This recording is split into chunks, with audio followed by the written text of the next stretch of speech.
Você já parou para pensar no que realmente acontece quando você aperta o botão de gravar no celular? Como uma câmera consegue transformar a luz em imagem? Como ela capta o movimento? E como milhões de pequenos pontos viram um vídeo em alta definição? Hoje existem câmeras capazes de filmar em 8K, gravar milhares de quadros por segundo e até enxergar no escuro.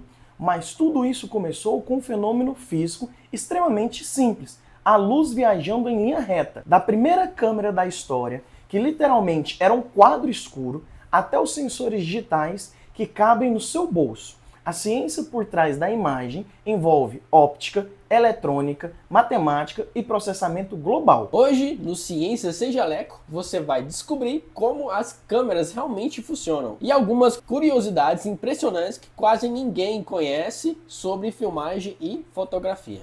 Para quem não nos conhece, o meu nome é Thiago. Meu nome é Gustavo e se você curtiu o tema desse vídeo, já deixa seu like, se inscreva no canal e compartilhe esse vídeo com o seu amigo que também tem essa curiosidade. A gente te espera até o final do vídeo.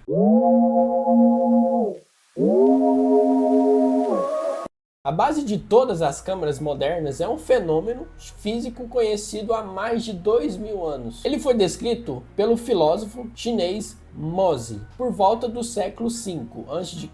Mais tarde também foi estudado por Aristóteles na Grécia. Esse fenômeno recebeu o nome de câmera obscura. O princípio é bem simples. Se você fizer um pequeno furo em uma parede de um ambiente escuro, a luz que entra forma uma imagem do lado de fora, projetada do lado de dentro. Mas com um detalhe curioso: a imagem aparece de cabeça para baixo. Isso acontece porque os raios de luz se cruzam ao passar pelo pequeno orifício. No século XI, o cientista árabe Al-Haytham, considerado um dos pais da óptica moderna, descreveu matematicamente esse fenômeno em sua obra Livro da Óptica. Esse princípio físico é exatamente o mesmo usado em todas as câmeras até hoje. Agora fica até o final que a gente vai dar um exemplo prático aqui no vídeo. Então, depois que a gente falar todos os exemplos aqui, a gente vai mostrar um exemplo da câmera escura no final do vídeo. Então, aguarde até lá para você matar essa curiosidade. Toda câmera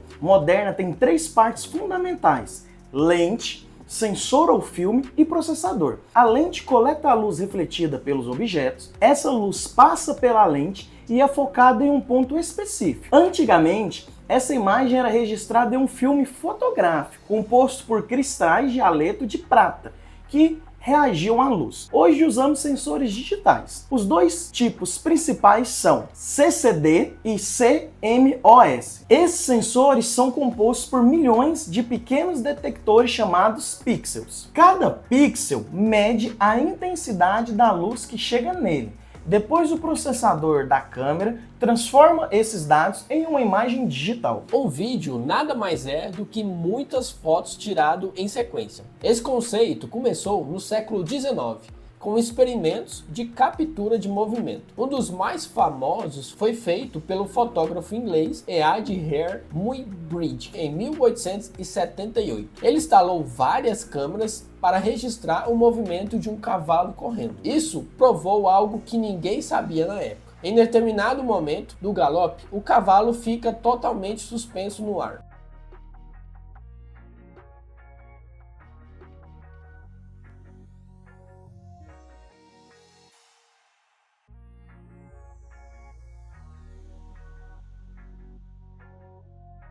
Hoje as câmeras gravam capturando vários quadros por segundo, chamado FPS, frames por segundo. Por exemplo, 24 frames é o padrão do cinema, 30 frames por segundo é o padrão da televisão e 60 frames por segundo são vídeos mais suaves. Agora 120 frames ou mais é câmeras lentas. Quanto mais frames por segundo, mais fluido parece o movimento. Câmeras de alta velocidade conseguem capturar milhões de quadros por segundo. Algumas câmeras científicas chegam a registrar 1 milhão de quadros por segundo.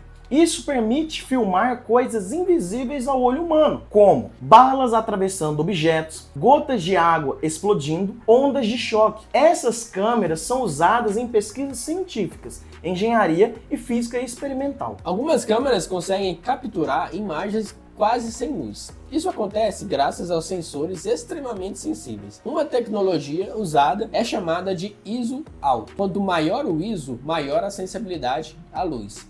Além disso, existem câmeras que usam infravermelho. Nesse caso, a câmera captura radiação térmica emitida pelos objetos. Esse princípio é usado em visão noturna militar, câmeras de segurança e observação de animais. O sensor da câmera não vê cores diretamente, ele apenas mede intensidade da luz. Para capturar cores, os sensores usam um sistema chamado filtro de Bayer, criado pelo engenheiro Brice Bayer da Kodak em 1976. Esse sistema coloca filtros de 3 cores sobre os pixels: vermelho, verde e azul. E para quem sabe de tecnologia já sabe do que a gente está falando.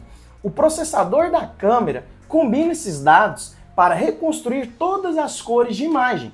Esse método é chamado RGB, o mesmo usado em telas de celulares e computadores. Depois que o sensor captura a luz, entra em ação o processador de imagem. Ele faz várias coisas instantaneamente: ajuste de cores, redução de ruído, foco automático, estabilização digital e compreensão do vídeo. Em celulares modernos, esse processo usa até inteligência artificial. Isso permite coisas como modo retrato, HDR automático e fotos noturnas impressionantes. Ou seja, metade da qualidade da câmera de hoje em dia vem do software, não só da lente. A primeira fotografia da história foi tirada em 1826 pelo francês Joseph Nicephore Niépce. A imagem levou 8 horas de exposição para ser capturada. O olho humano ele tem uma resolução equivalente a 500 megapixels. Algumas câmeras científicas conseguem filmar a velocidade da luz atravessando materiais. O primeiro vídeo da história foi registrado no final do século XIX com experimentos de conofotografia. Hoje, mais fotos são tiradas em um único dia no mundo do que em todo o século XIX. As câmeras que usamos hoje parecem bem simples, mas por trás delas existe uma combinação incrível de física, óptica, eletrônica e matemática. Transformar luz em imagem é uma das tecnologias mais fascinantes que a humanidade já desenvolveu. E pensar que tudo começou com um simples fenômeno, um feixe de luz atravessando um pequeno buraco em uma parede. Se gostou do vídeo, já deixe seu like, compartilhe e se inscreva. Nos ajude a crescer o canal. E lembre-se, aqui no Ciência Sem Jaleco, tentamos explicar tudo sem complicação e, claro, sem jaleco. Até a próxima! Como eu mais o Gustavo tinha falado, que a gente ia mostrar como funciona a câmera escura, explicando o primeiro tipo de criação de câmera, né? O Gustavo tá ali. Aqui é a câmera escura, que nada mais é do que uma caixa que a gente envelopou para ficar mais escura, por isso câmera escura. Tem um papel filme, que vai ser um papel para incidir a imagem. Se a gente só colocar, a gente não tem formação de imagem. Como a gente falou no vídeo, a formação da imagem fica ao contrário nas câmeras. O Gustavo tá em pé. Se eu coloco agora uma lente, que é a lente de uma lupa, a gente consegue ver a formação do Gustavo de cabeça para baixo. Dá um tchauzinho aí, Gustavo.